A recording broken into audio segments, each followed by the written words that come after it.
وہ بلاول صاحب نے کہا تھا نا فلور پہ، اب تو ابھی چند مہینے ہوئے ہیں کہ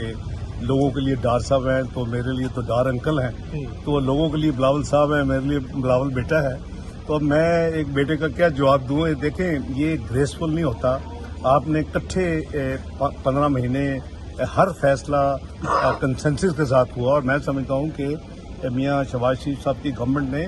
بڑی میگنینمٹی کے ساتھ تمام پولیٹیکل پارٹیز کو ساتھ لے کے چلے۔ تو اگر کوئی چیز ہے، ہمیں صرف وہ ایک الیکشن کی خاطر یا ایک سیاست کی خاطر ایک حد سے آگے نہیں جانا چاہیے۔ قانونی ٹیم بھی موجود تھی، کیا طے پایا اور کیا معاملہ؟ میاں صاحب انشاءاللہ جی 21 اکتوبر کی جو اناؤنسمنٹ ہو چکی ہے، انشاءاللہ پارٹی کا وہی فیصلہ ہے، اور ہم جہاں تک لیگل معاملات ہیں وہ بالکل میاں صاحب کو کوئی کمپلیکیشن نہیں ہے۔ ان کا جو الیکشن لڑنے کا ہے 62(1)(f) وہ پارلیمنٹ اس کا قانون پاس کر چکی ہے، جس کی صدر اپروول بھی دے چکی ہے۔ ملک کا قانون ہے کہ 62(1)(f) کے تحت 5 سال کی نااہلیت صرف ہو سکتی ہے، اور نہ صرف میاں صاحب اور جنگیر ترین صاحب اور کچھ اور لوگ، بلکہ درجنوں لوگوں کو اس کا فائدہ ہوا ہے، جو کہ جن کا کافی لوگوں سے تعلق باپ پارٹی سے ہے۔ یہ انہوں نے خود ہمیں شیئر کیا۔ ایک تو وہ ہے، دوسرا جہاں تک ان کے جو 2 مقدمات ہیں اس پہ بھی انشاءاللہ ایک میں مریم نواز شریف صاحبہ کی بریت ہو چکی ہے، وہ کامن کیس ہے، اور اس میں میاں صاحب کی بھی بریت صرف ایک جائیں گے تو ایبسنس میں ان کا فیصلہ نہیں ہو سکتا تھا۔ تو انشاءاللہ میاں صاحب کی واپسی کے حوالے سے قانوناً اور لاجسٹک وائز سارے ارینجمنٹ پارٹی جو ہے وہ ریویو کر رہی ہے، ساتھ ساتھ اس پہ کام ہو رہا ہے، اور انشاءاللہ ان کا ایک اللہ نے چاہا تو ایک فقید المثال جو ہے وہ ان کو ویلکم دیا جائے۔ ڈاکٹر صاحب، آپ پچھلے ہفتے لندن میں تھے، پھر آپ پاکستان کے واپس آئے، کوئی خاص پیغام لے کر آئے ہیں؟ نہیں، میں کمیٹڈ تھا، میں اس لیے واپس گیا تھا شاہ صاحب کے جو دنیا میں وہ جو IPU ہے، انٹرنیشنل پارلیمنٹری یونین، اور ورلڈ ٹریڈ آرگنائزیشن، ان کی میٹنگز تھیں، اور بحیثیت قائد ایوان سینیٹ آف پاکستان اس ڈیلیگیشن کو میں نے لیڈ کرنا تھا، پاکستان کے ڈیلیگیشن کو۔ اس کی Tuesday, Wednesday, Thursday, Friday meetings تھیں، اور اس میں یورپین یونین کے بھی پارلیمنٹ کے ممبرز تھے، اس میں اسکینڈینیوین بہت کافی زیادہ، اس میں یہ بہت امپورٹنٹ ایک ایونٹ ہوتا ہے۔ اس میں میں نے پاکستان کے حوالے سے جو فلڈز تھے، جو ہمارے نقصانات تھے، جو انوائرمنٹ، ٹریڈ ایشوز، وہ سارے جو ہے وہ ڈسکس ہوئے۔ بلکہ چونکہ میں جب کامرس منسٹر تھا تو اس وقت میں ایکٹیولی پارٹیسپیٹ کرتا تھا، میں 97-99 کی بات کر رہا ہوں۔ کئی ایسی چیزیں تھیں جو میں نے 25 سال پہلے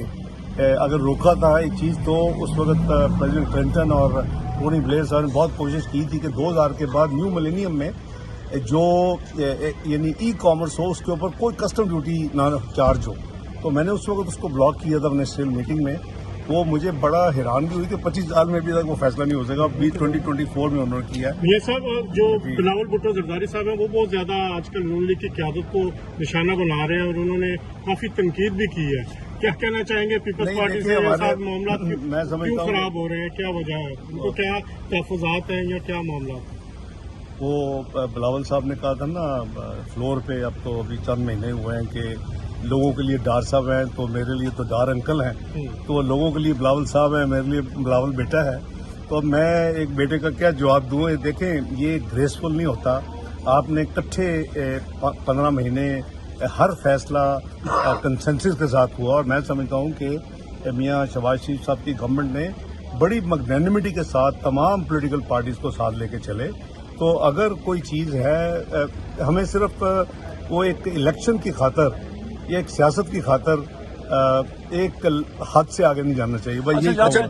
راجہ ریاض صاحب نے PMLN جوائن آج کی ہے، نئی صف بندی ہو رہی ہے، تو آپ کیا دیکھتے ہیں اگلے آنے والے الیکشنز میں کیا اور کتنے لوگ ڈیفیکٹ ہونے جا رہے ہیں ایک سے دوسری پارٹی پہ، اور کیا آپ دیکھ رہے ہیں کہ PTI اگلے الیکشن میں حصہ لے گی؟ سر، جو اسی سے ریلیٹڈ ہے کہ جو نئی پارٹیاں بنی ہیں PTI سے، کیا ان کے ساتھ الائنس ہو سکتا ہے؟ دیکھیں یہ تھوڑا سا پری میچور ہے الائنس کے حوالے سے، کیونکہ ڈپینڈ کرتا ہے ریزلٹس کیا آتے ہیں۔ جتنا پاکستان جس بھور میں پھنس چکا ہے، اور وہ میں یہ آپ کے توسط سے ایک دفعہ پھر ریمائنڈ کرواؤں گا کہ 2013 کا Pakistan, macro economic unstable Pakistan, اور 6 سے 7 مہینے میں ڈیفالٹ کرنے کی پروجیکشن والا پاکستان، جو بھی پولیٹیکل پارٹی جیتتی یہ ڈاکومنٹڈ ہے، وہ ہم نے اس وقت مئی میں الیکشن جیتا تھا اور ہم پاکستان کو دنیا کی 24ویں اکانومی 20 سطح تک بنا چکے تھے۔ سستی ترین چیزیں تھیں، 2% فوڈ انفلیشن تھی، 4% CPI تھی آپ کی کنزیومر پرائس انڈیکس، 6% آپ کی گروتھ تھی، بیسٹ اسٹاک مارکیٹ آپ کی ساؤتھ ایشیا کی تھی اور آپ کا اسٹیبل روپیہ تھا۔ اس کے ساتھ ساتھ آپ دنیا کی 5ویں بیسٹ اسٹاک کہ آپ کے ریزرو بھی ہے، آج تک ہسٹورک تھے، 124 بلین کراس کر چکے تھے ڈالر۔ تو اب جو پاکستان میں میں نے نام رکھا ہوا ہے پروجیکٹ 2011، وہ جو پروجیکٹ 2011 جو 2018 میں جا کے جو میچور ہوا اور الیکشن کو ریگ کر کے RTS سسٹم کو بند کر کے ایک پارٹی کو اور ایک شخص کو لایا گیا، اس نے وہ جو معیشت دنیا میں 24ویں تھی اور 20 بھی معیشت